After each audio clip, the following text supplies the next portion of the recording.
Hey y'all, and welcome to Buff Entertainment, where your time is buff time. So, have you guys seen how well the tennis team has been doing lately? I mean, they've been doing phenomenal. Oh yeah, and they've been doing great. Like win after win. Like honestly, man, I think this year's the time. Nah, I think tennis is going to state with how good they're going. Oh, yeah, tennis is definitely going to state with how good they've been doing. I mean, like you said, just win after win after win after win. They've just been doing great. I don't know who the coach is, but props to them, man. They've Yeah, got they need a great, raise. dude. They have such a great team at the moment. Truly. Mm-hmm. And speaking of how great people are doing, our resident co-host, who is not here right now of of certain issues where he is making a fire music video. Oh man, I've heard a demo of it. It's beautiful. I cannot wait for it to Peak actually music. release. Better than Drake. Yeah, I would say yeah. It is better. It is really good. Like with all seriousness, sounds great. I cannot It does. wait. I cannot wait. And you didn't hear this from me, but it's about a certain thing we all love at this school. It makes our lives so much easier. Yeah. But yeah, AJ, if you hear this, man, cannot wait to see Yeah. it.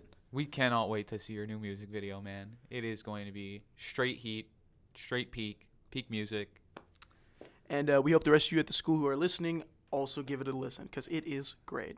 Guarantee it. Anyway, let's talk about this new game that released called Dragon Ball Sparking Zero. Oh yeah, I heard about that. It beat COD in pre-orders and like It most beat players. everything in most concurrent players and most pre-orders, even before the game came out. It was wild. It's beat out Black Myth Wukong, which was the current reign over most concurrent players. Oh yeah. Yeah. Sparking Zero. I read somewhere it's setting like new records that Black Myth Wukong had just set. Yeah, it's crazy. As a Dragon Ball fan myself, I can see how that happened. As a guy who casually plays fighting games myself, I could see why that would happen. Because if I remember correctly, Dragon Ball games like that are like really hard to get right, especially with like how the animation styles, and you got to keep it like true to the source Oh yeah. material. Mhm. Uh, And the animation's phenomenal. I played the game myself personally. I've beaten one of the story modes with all the sparking episodes, and it was phenomenal. I just can't wait to beat them all. well, as someone who doesn't own the game, has only like watched the occasional video here and there, explain to me why you like it so much. It's real simple and easy to get into. All right. The controls pretty easy, but you do have to own either an Xbox, a PS4, or Logitech controller. Rip the submarine. To to actually play the game because it is very much not keyboard and mouse friendly. Yeah, I've heard things about fighting games not really being the best for keyboard and mouse, but I know there's a few players who are absolutely going to become gods with the keyboard and mouse. Well, no, you can't use a keyboard and mouse at all with the game. Oh. You have to use either a PS4, PS5, or Xbox controller. Oh, okay. So it has got one of those like a console. Certain games also have that where you can't use a keyboard if you're playing against console Oh, players. yes. Or there are just certain games that have like they're just hardwired to be computer and not Console games. console.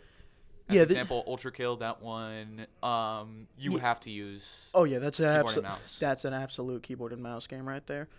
Now, another thing about Sparking Zero I keep on hearing is that it's like a really good Dragon Ball fighting game. Have there been previous Dragon Ball fighting games that were Oh good? yes, definitely. It is a continuation of the Please don't flame me, Dragon Ball fans, if I get this wrong. The Budokai Tenkaichi games.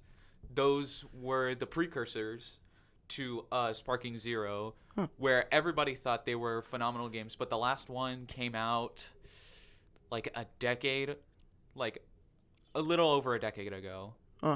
Okay. Well, what makes this different from another fighting game like Tekken or Mortal Kombat? It is it's a lot similar to Tekken 3D platform. You have a bunch of space to fight though. There are terrain which can get in your way. You can destroy the terrain. Oh. Let's see. The controls are pretty simple, square to attack, hold square for a heavy attack, triangle for like a medium. combos, and then you have like your meter bar, which you can charge up with. As I play on PS4, so I play on a PS4 controller, so I am going into this only with PS4 controller experience.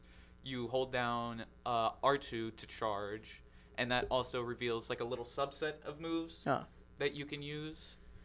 If you have enough bar, it's kind of like super attacks. Okay. And then if your bar's fully charged, and then there's another sidebar where when you take damage and when you deal damage, it'll charge up, and it goes up to like 5. That lets you go into sparking mode, which gives you one move that's just super powerful. It'll remove a health bar like pretty quickly. Does the move change from character to character? Like, Oh yes, definitely. so Definitely. like, what move does everyone's favorite character Goku have? So of course he has the Kamehameha, of Okay. course.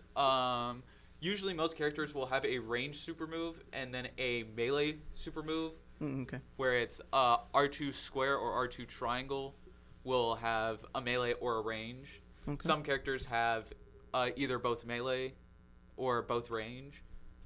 What else is there? And usually the sparking mode circle move is usually a ranged, but a few of them are melee. And there's a ton of characters, so there's a ton of variety with said moves. With all the transformations included, it is 170 something characters. So like, let's say, so Goku's ranged super move is a Kamehameha. What Yes. would is Broly's super move also the same? No, Broly's is like a little sphere that shoots at your opponent and will just explode on impact instead of just a straight beam shot. So like a spirit bomb. Yeah, kind of. And Goku also does have the Spirit Bomb, but that's like on a larger scale. Okay. So like, the moves are variants of each other to some extent and are, Yes. but are mostly different. Yes, but mostly different. Kind of Usually like, they have the same function, but they either look different or act different. oh yeah, kind of like supers from Marvel vs. Capcom. Yes, exactly. Visual Super is different from Wesker's Super, which is different from Nemesis Super, which is different from Iron Man's Super. But it usually gets the same job done. Yeah, they do roughly similar damage and have different hitboxes. That's pretty cool, you know. Whilst I'm not a big fighting game guy myself and only occasionally play the ones I own, like Mortal Kombat 10. Yeah. Sparking Zero sounds very interesting. I'm actually kind of excited. I might look up a bit more about it. It is. Usually the team I do, and I'm just saying this is going to be a sleeper pick for any competitive play, is Majin Vegeta. So once he goes into sparking mode and you use his circle move, his R2 circle move, dude, it will, if it hits, it'll reduce his health bar to like one single hit point, but it will also reduce the enemy's hit bar to one single point.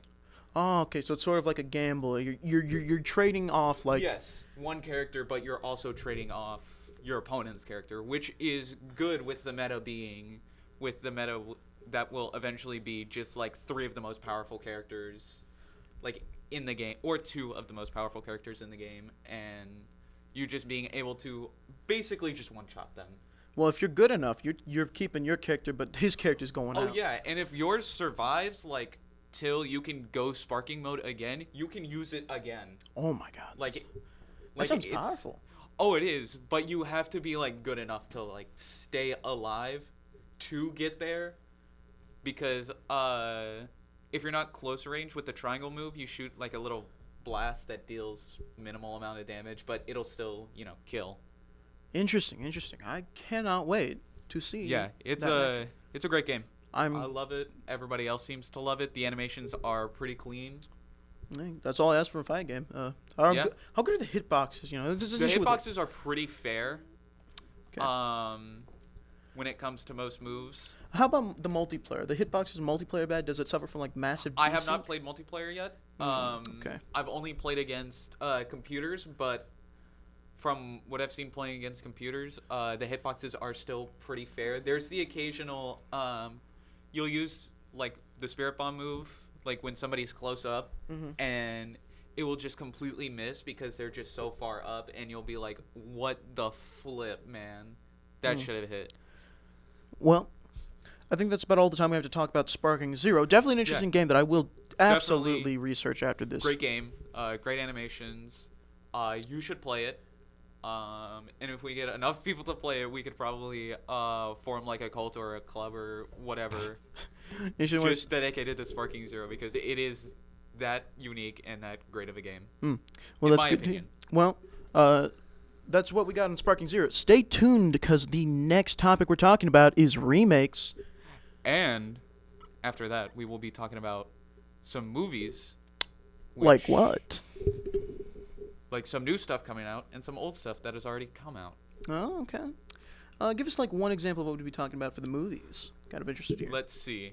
We will be talking about a trailer that has recently been released called Dogman from the creators of Captain Underpants, the movie, which was definitely a sleeper. Oh, absolutely. Great movie. Anyway, that's all the time we have for our main topic, Sparking Zero, and we will see you in a little bit.